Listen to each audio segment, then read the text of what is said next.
Daily taste the daily. ఆ మాజీ మంత్రి పొలిటికల్ కెరీర్ కు ఇక ఎండ్ కార్డ్ పడినట్టేనా? అది కామా అని ఆయన అనుకుంటున్నా అధిష్టానం మాత్రం ఫుల్ స్టాప్ గా భావిస్తోందా?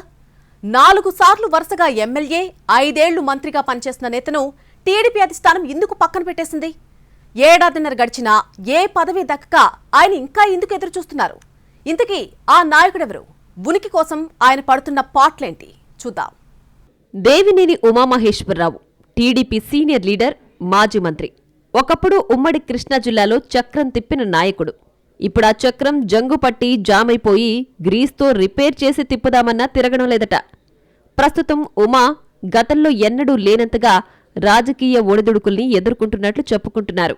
4 సార్లు ఎమ్మెల్యేగా గెలిచి టీడీపీ ప్రభుత్వ హయాంలో 5 ఏళ్లు జిల్లాలో ఏకఛత్రాధిపత్యం నేర్పిన నాయకుడు గురించి ప్రస్తుతం మాట్లాడుకునే వాళ్లే లేకుండా పోయారు.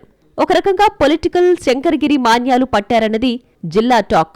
గతంలో నందిగామ నుంచి 2 సార్లు, మైలవరం నుంచి మరో 2 విడతలు వరుసగా గెలిచిన ఉమామహేశ్వరరావును 2019 ఎన్నికల్లో తొలిసారి పరాజయం పలకరించింది. ఇక అప్పట్నుంచి ఇప్పటి వరకు ఆయన రాజకీయంగా కోలుకున్నది లేదన్నది పొలిటికల్ వర్గాల మాట. 2014 నుంచి 19 వరకు పార్టీ ప్రతిపక్షంలో ఉన్నప్పుడు కూడా ఉమా కీలక పాత్ర పోషించారు. కానీ ఈసారి పార్టీలో ఆయన పరిస్థితి పగవాళ్లకు కూడా రావద్దన్నట్లుగా మారిపోయింది. అధికారం వచ్చి ఏడాదిన్నర గడుస్తున్నా మాజీ మంత్రికి ఇంతవరకు ఏ పదవి దక్కకపోవడం చర్చనీయాంశమైంది. దీన్ని బట్టి చూస్తుంటే అసలు ఎన్నికలకు ముందు నుంచే ఆయనకు బ్యాడ్ టైం స్టార్ట్ అయిపోయిందని అంటున్నారు పరిశీలకులు. గత ఎన్నికల్లో ఆయన పోటీ చేయనేలేదు. అప్పుడే పార్టీ అధిష్టానం పక్కన పెట్టిందన్న చర్చలు నడిచాయి. ఉమాకు బదులుగా 2019లో వైసీపీ తరపున ఆయన మీదే గెలిచిన అప్పటి సిట్టింగ్ ఎమ్మెల్యే వసంత కృష్ణప్రసాద్కు పార్టీ కండువా కప్పి మరీ టికెట్ ఇచ్చింది టీడీపీ అధిష్టానం. వసంతకు టికెట్ ఇవ్వటాన్ని మొదట్లో వ్యతిరేకించిన ఉమామహేశ్వరరావు ఆ తర్వాత పెద్దల ఆదేశాలతో ఇక చేసేదేం లేక కామైపోయారు. ఇక అదే సమయంలో వసంత కృష్ణప్రసాద్ భారీ మెజారిటీతో గెలవడంతో ఉమా పొలిటికల్ కెరీర్ మీద పెద్ద బండరాయి పడ్డట్లు అయ్యిందన్న విశ్లేషణలు ఉన్నాయి.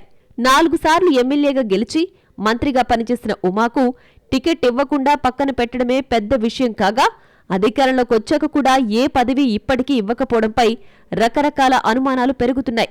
ఇక ఆయన్ని పూర్తిగా పక్కన పెట్టేసి ఎండ్ కార్డ్ వేసేసినట్లేనా అన్నది ఎక్కువ మంది డౌట్. తనకు ఎమ్మెల్సీగా అయినా అవకాశం ఇస్తారని ఇన్నాళ్లు గట్టిగానే ఆశపడ్డారట దేవినేని. కానీ ఆ ఆశ నెరవేరలేదు.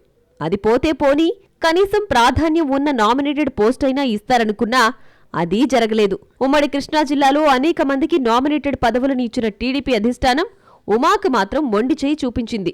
దీంతో ఇక మీదట ఆయన పొలిటికల్ కెరీర్ ఎలా ఉండబోతోందన్న చర్చలు మొదలయ్యాయి. అలా ఎందుకు జరుగుతోందని అంటే రకరకాల వాదనలు వినిపిస్తున్నాయి. నమ్మి 2014 నుంచి 19 మధ్య ప్రాధాన్యం ఇచ్చి బాధ్యతలు అప్పగిస్తే ఆయన వ్యవహరించిన తీరుతో ఉమ్మడి జిల్లాలో పార్టీ తీవ్రంగా నష్టపోయిందన్న భావన అధిష్టానంలో ఉందట.